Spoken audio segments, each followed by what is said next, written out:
Hi friends, welcome to Muddumari channel. ನಾನು ಸುಮಾರುಣ್. ಅಶೋಕವನದಲ್ಲಿ ಸೀತೆ ವೀರಾಂಜನೇಯನ ಭೇಟಿ. ಶಿಂಶುಪಾ ವೃಕ್ಷದಲ್ಲಿ ಅಡಗಿ ಕುಳಿತು ನಡೆಯುತ್ತಿರುವ ಘಟನೆಗಳನ್ನು ವೀಕ್ಷಿಸುತ್ತಿದ್ದ ಆಂಜನೇಯನು ರಾವಣನು ಹೊರಟು ಹೋದ ನಂತರ ಲೋಕಮಾತೆಯನ್ನು ಬೇಟೆಯಾಗಲು ಯೋಗ್ಯ ಸಮಯ, ಹೆಚ್ಚು ವಿಳಂಬಿಸಬಾರದು ಎಂದು ಆಲೋಚಿಸಿ ಜಾನಕಿ ದೇವಿಯೊಡನೆ ಮಾತನಾಡಲು ಉದ್ಯುಕ್ತನಾದನು. ಒಂದು ವೇಳೆ ರಾಕ್ಷಸರ ಮಾಯೆ ಎಂದು ಬಗೆದು ಸೀತಾಮಾತೆಯು ಮುಖ ಎತ್ತಿ ನೋಡದಿರಬಹುದು. ಅದಕ್ಕಾಗಿ ಧೈರ್ಯ ಮಾಡಿಕೊಂಡು ಜಾನಕಿಗೆ ಕೇಳುವಂತೆ ದಾಶರಥಿಯ ಗುಣಗಾನವನ್ನು ಆರಂಭಿಸಿದನು. ಸತ್ಯಸಂಧನಾದ ಶ್ರೀರಾಮಚಂದ್ರನು ಅದ್ವಿತೀಯ, ಧರ್ಮಜ್ಞನು, ಕೃತಜ್ಞನು, ಶುದ್ಧ ಚಾರಿತ್ರ್ಯವುಳ್ಳವನು. ಧರ್ಮಕ್ಕೆ ಕಟ್ಟುಬಿದ್ದು ಪಿತೃವಾಕ್ಯ ಪರಿಪಾಲನೆಗಾಗಿ ತನ್ನ ಸತಿ ಮತ್ತು ಸಹೋದರರೊಡಗೂಡಿ ಕಾಡು ಮೇಡು ಅಲೆಯಬೇಕಾಯಿತು. ಅಪ್ರತಿಮ ವೀರರಿಲ್ಲದ ಸಮಯದಲ್ಲಿ ಸೀತಾದೇವಿಯನ್ನು ಲೋಕಕಂಟಕ ದಶಕಂಠನು ಕುಹುಕೋಪಾಯದಿಂದ ಕದ್ದೊಯ್ದನು. ತನ್ನ ಮಡದಿಯನ್ನು ದಶಗ್ರೀವನ ಬಂಧನದಿಂದ ಬಿಡಿಸುವುದಕ್ಕೋಸ್ಕರ ವಾನರಾಧೀಶನಾದ ಸುಗ್ರೀವನ ಸಹಾಯವನ್ನು ಪಡೆದು ಅಂಜನಾಸುತನನ್ನು ಲಂಕೆಗೆ ಕಳುಹಿಸಿದ್ದಾನೆ. ರಾಮಭಕ್ತನು ಲಂಕೆಯ ಒಳಹೊಕ್ಕು ಊರು ಕೇರಿಗಳನ್ನು ಸುತ್ತಾಡಿ ಅನ್ವೇಷಣೆಯಲ್ಲಿ ಜಯಶೀಲನಾಗದೆ ಕಟ್ಟ ಕಡೆಗೆ ಅಶೋಕವನವನ್ನು ಪ್ರವೇಶಿಸಿರುತ್ತಾನೆ. ಧನುಜರ ಪಾಶವಿ ಕೃತ್ಯಕ್ಕೆ ಲೋಕದ ದೇವಿ ಸಾಧ್ವಿ ಶಿರೋಮಣಿ ಮಹಾಪತಿವ್ರತೆ ಜಾನಕಿ ದೇವಿ ಗುರಿಯಾದಳು. ಹೇಗೂ ಇರಲಿ, ರಾಮನ ಸೇವೆಯಲ್ಲಿ ಈಗ ಜಯವಾದಂತಿದೆ. ಭವಿಷ್ಯದಲ್ಲಿ ಜರಗಬಹುದಾದ ಕದನದಲ್ಲಿ ನಮಗೆ ಜಯವು ಕಟ್ಟಿಟ್ಟ ಬುತ್ತಿ. ರಾಮಭದ್ರನಿಗೆ ಜಯವಾಗಲಿ. ರಾಮನಾಮವನ್ನು ವೈದೇಹಿಯು ಕೇಳಿದ ಕೂಡಲೇ ಮುಖವನ್ನು ಅತ್ತ ಕಡೆ ತಿರುಗಿಸಿದಳು. ಬಿಸಿಲ ಬೇಗೆಯಿಂದ ಒಣಗಿದ ಚಿಗುರೆಲೆಗೆ ತಣ್ಣೀರು ಚಿಮುಕಿಸಿದಂತಾಯಿತು. ಮೆಲ್ಲನೆ ವೃಕ್ಷದ ತುದಿಯತ್ತ ಕಣ್ಣು ಹಾಯಿಸಿದಾಗ ರಾಮನಾಮ ಜಪಿಸುವ ಮರ್ಕಟನನ್ನು ಕಂಡಳು. ಭಕ್ತಶ್ರೇಷ್ಠನು ತನ್ನಷ್ಟಕ್ಕೆ ಗೊಣಗುಟ್ಟುತ್ತಿರುವುದನ್ನು ಕೇಳಿ ಪುಳಕಿತಳಾದಳು. ಈ ದೃಶ್ಯವು ಸಹಜವೋ ಅಥವಾ ಕೃತ್ರಿಮವೋ? ಹಿಂದೆ ಗಡ್ಡದಾರಿ ಸನ್ಯಾಸಿಯನ್ನು ವೀಕ್ಷಿಸಿ ಮೋಸ ಹೋದೆ, ಈ ಬಾರಿಯೂ ತನಗೆ ದಗೆಯಾದೀತೆ, ಹೀಗೆ ಮತ್ತೊಮ್ಮೆ ಚಿಂತಾಮಗ್ನಳಾದಳು. ಹಾವನ್ನು ತುಳಿದು ಭಯಪಟ್ಟವನು ಇನ್ನೊಮ್ಮೆ ಹಗ್ಗವನ್ನು ಕಂಡಾಗಲೂ ಬೆದರುವ ಹಾಗೆ ಸೀತಾದೇವಿಯಲ್ಲಿ ಸಂಶಯವೂ ಕಳವಳವೂ ಮನೆ ಮಾಡಿದ್ದನ್ನು ಗ್ರಹಿಸುವುದಕ್ಕೆ ರಾಮಧೂತನಿಗೆ ಹೆಚ್ಚು ಸಮಯ ಹಿಡಿಸಲಿಲ್ಲ. ಶುಭ ಕಾರ್ಯವನ್ನು ಶೀಘ್ರವಾಗಿ ಪ್ರಾರಂಭಿಸಬೇಕು. ಮಾಯಾಜಾಲ ಹರಡಬಹುದಾದ ಧನುಜರು ಬರುವ ಮೊದಲೇ ಅಮ್ಮನಲ್ಲಿ ಮಾತನಾಡುವುದು ಉಚಿತ ಎಂದು ಶಿಂಶುಪಾ ವೃಕ್ಷದಿಂದ ಮಾರುತಿಯು ಇಳಿದು ಆಕೆಯ ಬಳಿ ಕೈ ಮುಗಿದು ವಿನಮ್ರವಾಗಿ ಮೃದುವಾಕ್ಯಗಳನ್ನಾಡಿದನು. ದೇವಿ, ನಮ್ಮೆಲ್ಲರ ಮಾತೆಯಾದ ನಿಮ್ಮ ಈ ದುಸ್ಥಿತಿಯನ್ನು, ದುರವಸ್ಥೆಯನ್ನು ನೋಡಿ ಮರುಕಪಡುತ್ತಿದ್ದೇನೆ. ವೀರಪುಂಗವನಾದ ನನ್ನೊಡೆಯ ರಾಘವನ ಪಟ್ಟದ ರಾಣಿಯಲ್ಲವೇ ನೀನು? ಅಮ್ಮ, ನನ್ನ ಊಹೆ ತಪ್ಪಲ್ಲವಷ್ಟೇ. ದುರುಳನ ಕ್ರೌರ್ಯಕ್ಕೊಳಗಾಗಿ ಮಾನಸಿಕ ದೌರ್ಬಲ್ಯ ಹೊಂದಿದ್ದೀರಿ. ಸೂರ್ಯವಂಶಜರಾದ ಆಜ್ಞಾನುಸಾರವಾಗಿ ನಿಮ್ಮ ಅನ್ವೇಷಣೆಗೆ ಬಂದಿದ್ದೇನೆ. ಅರಣಿಯಿಂದ ಹುಟ್ಟಿದ ಅಗ್ನಿ ಅರಣಿಯನ್ನು ಸುಡುವಂತೆ ದೈತ್ಯರ ವಂಚನೆಯು ಅವರನ್ನೇ ಸುಟ್ಟು ಭಸ್ಮವನ್ನಾಗಿ ಮಾಡಲಿದೆ. ನನ್ನಲ್ಲಿ ಸಂಪೂರ್ಣ ವಿಶ್ವಾಸವಿಟ್ಟು ಮನದ ಅಳಲನ್ನು ತಿಳಿಸಿರಿ. ಶೋಕದಿಂದ ಕುಗ್ಗಿ ಹೋದ ಸೀತಾದೇವಿಯು ಅಶೋಕವನದಲ್ಲಿರುವ ತನ್ನ ಬವಣೆಯನ್ನು ಎಣಿಸುತ್ತಾ ನಿಟ್ಟಿಸಿರು ಬಿಟ್ಟಳು. ನಿನ್ನಲ್ಲಿ ನಾನೇನನ್ನು ಹೇಳಲಿ?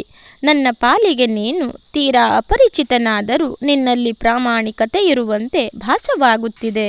ರಕ್ಕಸರ ಉಪಟಳಕ್ಕೆ ಒಳಗಾಗಿ ಹತಭಾಗಿನಿಯಾದ ನನಗೆ ಯಾರ ಮೇಲೆಯೂ ವಿಶ್ವಾಸ ಉಂಟಾಗುವುದಿಲ್ಲ. ಆ ದುಷ್ಕರ್ಮಿಯು 2 ತಿಂಗಳ ಅವಧಿಯನ್ನು ನಿಶ್ಚಯಿಸಿದ್ದಾನೆ. ಅಷ್ಟರ ಒಳಗೆ ನಾನು ಅವನ ಪಟ್ಟದ ರಾಣಿಯಾಗಲು ಒಪ್ಪದಿದ್ದಲ್ಲಿ ಚಿತ್ರಹಿಂಸೆ ಮಾಡಿ ಕೊಲ್ಲುತ್ತಾನಂತೆ. ಅಷ್ಟನ್ನು ಹೇಳಿದಾಗ ಮನದ ಬೇಗುದಿ ತಡೆಯಲಾರದೆ ಜನಕಜೆಯು ನೆಲದ ಮೇಲೆ ದೊಪ್ಪನೆ ಬಿದ್ದಳು. ದಶಶಿರನೆ ವೇಷ ಪಲ್ಲಟಿಸಿರುವ ಸಂದೇಹ ಒಮ್ಮೆ ಮೂಡಿತು. ಎಚ್ಚರಗೊಂಡ ಮೇಲೆಯೂ ಮರ್ಕಟ ವೀರನನ್ನು ಕಣ್ಣೆತ್ತಿ ನೋಡಲೇ ಇಲ್ಲ. ಕಾಮರೂಪಿಗಳಾದ ದೈತ್ಯರ ಭಯ ಅವಳ ಹೃದಯದಿಂದ ಹೋಗಲಿಲ್ಲ. ಹಾವಿಗೆ ಹಲ್ಲಿನಲ್ಲಿ ವಿಷವಾದರೆ ದುರ್ಜನರಿಗೆ ಮೈಯೆಲ್ಲ ವಿಷವೆಂಬ ಅರಿವು ಆ ಮಹಾತಾಯಿಗೆ ಚೆನ್ನಾಗಿ ಇತ್ತು. ದೇವಿಯು ಸಹಿಸಿಕೊಳ್ಳಲಾರದಷ್ಟು ಸಂಕಟ ಪಡುತ್ತಿರುವುದನ್ನು ಗಮನಿಸಿ ಆಂಜನೇಯನು ಮರುಕಪಟ್ಟನು. ಪುನಃ ಧೈರ್ಯದಿಂದ ಮಾತನಾಡಲು ಪ್ರಯತ್ನಿಸಿದನು. ಅಮ್ಮ, ಹೀಗೇಕೆ ಭಯಪಡುವಿರಿ? ಯಾವ ಮಧಾಂಧನು ಇನ್ನು ನಿಮ್ಮ ಹತ್ತಿರ ಸುಳಿಯಲಾರನು. ರಾಮಬಂಟನಾದ ನಾನೇ ನಿಮ್ಮ ಕಾವಲಿಗೆ ಅಣಿಯಾಗಿದ್ದೇನೆ. ಗತಿಸಿದ್ದನ್ನು ಮರೆತು ಖಂಡಿತವಾಗಿ ನನ್ನಲ್ಲಿ ವಿಶ್ವಾಸವನ್ನಿಡಿರಿ. ರಾಮದೇವರು ದಿವಸವಿಡೀ ತನ್ನ ನಡೆಯಲ್ಲಿ ನುಡಿಯಲ್ಲಿ ಹೋದಲ್ಲಿ ನಿಮ್ಮನ್ನು ಚಿಂತಿಸಿ ಕೃಶರಾಗಿದ್ದಾರೆ. ಕಣ್ಣೆದುರು ಕಾಣುವ ಬಳ್ಳಿ ಪೊದರುಗಳಲ್ಲಿ ಗಿಡಮರಗಳಲ್ಲಿ ನಿಮ್ಮ ಬಗ್ಗೆ ವಿಚಾರಿಸುತ್ತಾರೆ. ಸೀತಾದೇವಿಯ ವಿಷಯವಲ್ಲದೆ ಅವರ ಸ್ಮೃತಿಪಟಲದಲ್ಲಿ ಬೇರೇನೂ ಇಲ್ಲ. ಸರಿಯಾಗಿ ತಿನ್ನಲೊಲ್ಲರು. ನಮ್ಮೊಡೆಯ ಸುಗ್ರೀವನ ಆಜ್ಞೆಯಂತೆ ನಾನು ಭೂಮಂಡಲವನ್ನಿಡಿ ಸುತ್ತಾಡಿದ್ದೇನೆ. ಇದೀಗ ನಿಮ್ಮ ದರ್ಶನವನ್ನು ಮಾಡಿ ಕೃತಕೃತ್ಯನಾಗಿದ್ದೇನೆ. ಬಹು ಪ್ರಯಾಸಪಟ್ಟು ಕಾಶಿ ಪಟ್ಟಣಕ್ಕೆ ಪ್ರವಾಸ ಮಾಡಿದಾತನಿಗೆ ವಿಶ್ವನಾಥನ ದರ್ಶನವಾದ ಹಾಗಾಯಿತು. ತಾಯೇ, ಕೃತಕೃತ್ಯನಾಗಿದ್ದೇನೆ. ಇದೊಂದು ದೈವ ಪ್ರೇರಣೆಯೂ ಹೌದು. ದಾನವನ ನಿಗ್ರಹಕ್ಕೆ ಕಾಲ ಸಮೀಪಿಸಿದೆ. ಕಣ್ಣೀರು ಇಳಿಸಬೇಡಿ. ನಿಮಗೆ ವಂಚನೆ ಮಾಡಿದ ಮಧೋನ್ಮತ್ತನ ಜೀವಕ್ಕೆ ಸಂಚಕಾರ ತರಲಿದ್ದೇನೆ. ಈ ನಿಮಿಷದವರೆಗೆ ನಮ್ಮ ಅನ್ವೇಷಣಾ ಕಾರ್ಯವು ಸುಗಮವಾಗಿ ಸಾಗಿದೆ. ರಾವಣನು ಪುಷ್ಪಕ ವಿಮಾನದಲ್ಲಿ ಪ್ರಯಾಣಿಸುತ್ತಿರುವಾಗ ನೀವು ಗಂಟು ಕಟ್ಟಿ ಒಗೆದ ಆಭರಣಗಳು ನಮ್ಮ ಕೈಗೆ ದೊರಕಿರುವುದರಿಂದ ಅವುಗಳನ್ನು ರಘುಕುಲ ರಾಮನಿಗೆ ಕೊಟ್ಟಿದ್ದೆವು. ಆ ಮಹಾನುಭಾವನು ನೀವು ಒಗೆದ ಆಭರಣಗಳನ್ನು ಪ್ರತ್ಯೇಕವಾಗಿ ಚುಂಬಿಸಿದರು. ಎಂತಹ ಪ್ರೇಮ! ನಿಮ್ಮನ್ನು ಸ್ಮರಿಸಿ ಬಿಕ್ಕಿ ಬಿಕ್ಕಿ ರೋಧಿಸಿದರು. ಸುಗ್ರೀವನಲ್ಲಿ ಸ್ನೇಹವನ್ನು ಮಾಡಿ ವಾಲಿಯನ್ನು ಕೊಂದರು. ನಿಮ್ಮ ಶೋಧನೆಗೆ ಸಿದ್ಧರಾದಾಗ ನನ್ನನ್ನು ಪ್ರತ್ಯೇಕವಾಗಿ ಕರೆದು ಸೀತಾ ದರ್ಶನವಾದರೆ ತನ್ನ ಕೈಬೆರಳಿನಲ್ಲಿದ್ದ ಅಂಗುಲಿಕೆಯನ್ನು ಒಪ್ಪಿಸಲು ಅಪ್ಪಣೆ ನೀಡಿದರು. ಅಮ್ಮ, ಈಗೋ ತೆಗೆದುಕೊಳ್ಳಿ. ಇದರಿಂದಲಾದರೂ ನೀವೀಗ ನನ್ನನ್ನು ರಾಮಭಕ್ತನೆಂದು ನಂಬಬಹುದಷ್ಟೇ. ಹೀಗೆ ಹೇಳಿ ಉಂಗುರವನ್ನು ಕೈಯಲ್ಲಿ ಹಿಡಿದನು. ಬಡವನಿಗೆ ಅನರ್ಘ್ಯ ರತ್ನದ ದರ್ಶನವಾದ ಹಾಗಾಯಿತು. ಜನಕಜೆಯ ಸಂತೋಷಕ್ಕೆ ಪಾರವೇ ಇರಲಿಲ್ಲ. ಸ್ವಲ್ಪ ಸಮಯ ರಾಮನನ್ನೇ ನೋಡಿದಷ್ಟು ಆನಂದಪಟ್ಟು ಹನುಮಂತನನ್ನು ಶ್ಲಾಘಿಸಿದಳು. ಅಯ್ಯೋ, ಈ ರಾಮದಾಸನ ಮನಕ್ಕೆ ನೋವಾಗುವಂತೆ ವರ್ತಿಸಿದನೆಂದು ಪಶ್ಚಾತ್ತಾಪಪಟ್ಟಳು. ಉಂಗುರವನ್ನು ಅಂಗೈ ಮೇಲಿರಿಸಿ ತನ್ನ 2 ನೇತ್ರಗಳಿಗೆ ಸ್ಪರ್ಶಿಸಿ ಆನಂದ ಭಾಷ್ಪಗಳಿಂದ ತೋಯಿಸಿದಳು. ಪೂರ್ಣಚಂದ್ರನಂತೆ ಶೋಭಿಸತಕ್ಕ ರಘುವರನನ್ನು ಉಂಗುರದ ಮೂಲಕ ದೃಷ್ಟಿಸಿದಳು. ಒಮ್ಮೆ ಮನಸ್ಸು ರಾಘವನಲ್ಲಿಗೆ ನಾಗಾಲೋಟದಿಂದ ಧಾವಿಸಿತು. ಇನ್ನೆಲ್ಲಿ ಧನುಜರು ಧಾವಿಸಿ ತನ್ನತ್ತ ಬರುವರೋ ಎಂದು ಮತ್ತೆ ಭಯಾಕ್ರಾಂತಳಾದಳು.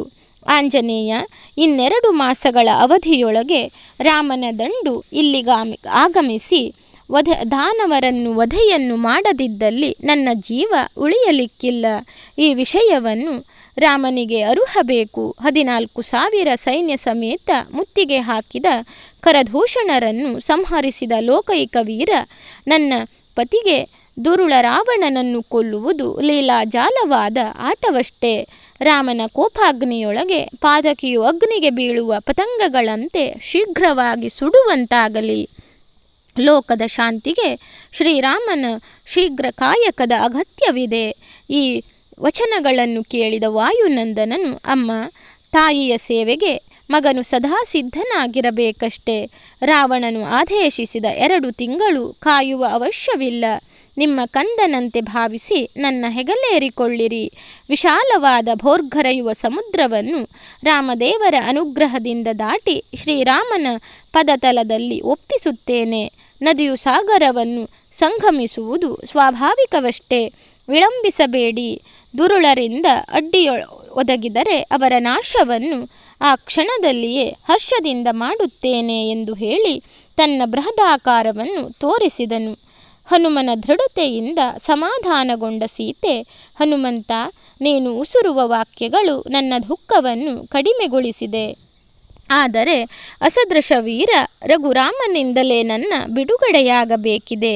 ಆತನ ಶಕ್ತಿ ಸಾಮರ್ಥ್ಯ ಲೋಕದಲ್ಲಿ ಅಸಾಧಾರಣವೂ ಅದ್ವಿತೀಯವೂ ಆಗಿರುವಾಗ ನಿನ್ನೊಂದಿಗೆ ನಾನಾಗಿಯೇ ಪಯಣಿಸುವುದು ಸಮಂಜಸವಲ್ಲ. ಅದು ನನ್ನ ಪತಿದೇವನ ಮನಸ್ಸಿಗೆ ಒಪ್ಪಿಗೆಯಾಗಲಾರದು. ಶೀಘ್ರವಾಗಿ ಈ ಸ್ಥಳವನ್ನು ಬಿಟ್ಟು ರಾಘವನನ್ನು ಸೇರಿಕೋ.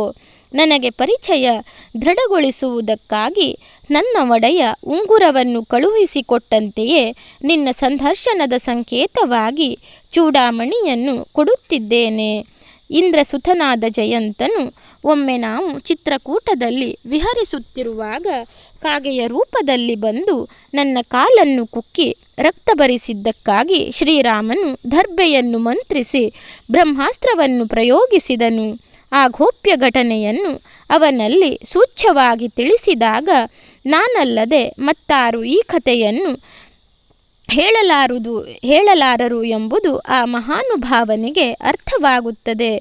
ಅವನಿಗೆ ಪಾಠ ಕಲಿಸಿದಂತೆ ಈ ಬಾರಿಯೂ ಕೂಡ ನನ್ನನ್ನು ಮತ್ತು ಪತಿದೇವರನ್ನು ವಂಚಿಸಿದ ರಾವಣನ ಮೇಲೆ ಬ್ರಹ್ಮಾಸ್ತ್ರದ ಪ್ರಯೋಗವಾಗಬೇಕಿದೆ. ಸ್ವಲ್ಪವೂ ಸಮಯ ವ್ಯರ್ಥಗೊಳಿಸದೆ ತ್ವರೆಯಿಂದ ರಾಮಪಾಳಯವನ್ನು ಸೇರಿಕೋ. ಶ್ರೀರಾಮಚಂದ್ರನ ದಾಸತ್ವವು ನಿನಗೆ ಅಮರವಾಗಿ ಉಳಿಯಲಿ ಎಂದು ಹರಸಿದಳು. ಮಾರುತಿಯು ಧನ್ಯನಾದೆನೆಂದು ಹಿಗ್ಗಿ ಚೂಡಾಮಣಿಯನ್ನು ತನ್ನ ತಲೆಯ ಕೂದಲಿನ ಮಧ್ಯದಲ್ಲಿಟ್ಟು ಮುಡಿಕೊಟ್ಟಿ ಭದ್ರಪಡಿಸಿಕೊಂಡು 3 ಸುತ್ತು ಪ್ರದಕ್ಷಿಣೆ ಮಾಡಿ ನಮಸ್ಕರಿಸಿ ಮೇಲೆದ್ದನು ಎಂಬಲ್ಲಿಗೆ ಅಶೋಕವನದಲ್ಲಿ ಸೀತೆ ವೀರಾಂಜನೇಯನ ಭೇಟಿ ಎಂಬ ಅಧ್ಯಾಯ ಮುಕ್ತಾಯವಾಯಿತು. ಧನ್ಯವಾದಗಳು ಸ್ನೇಹಿತರೆ. ರಾಮಾಯಣದ ಈ ಕಥೆಗಳೆಲ್ಲ ನಿಮಗೆ ಇಷ್ಟವಾಗ್ತಾ ಇದ್ದರೆ ನನ್ನ ಮುದ್ದು ಮರಿ ಚಾನೆಲನ್ನು ಸಬ್ಸ್ಕ್ರೈಬ್ ಮಾಡದೆ ನೋಡ್ತಾ ಇರುವವರು ದಯವಿಟ್ಟು ಸಬ್ಸ್ಕ್ರೈಬ್ ಮಾಡಿ, ಆಲ್ ಅಂತ ಸೆಲೆಕ್ಟ್ ಮಾಡ್ಕೊಳ್ಳಿ, ಶೇರ್ ಮಾಡಿ, ಲೈಕ್ ಮಾಡಿ, ಕಮೆಂಟ್ ಮಾಡಿ.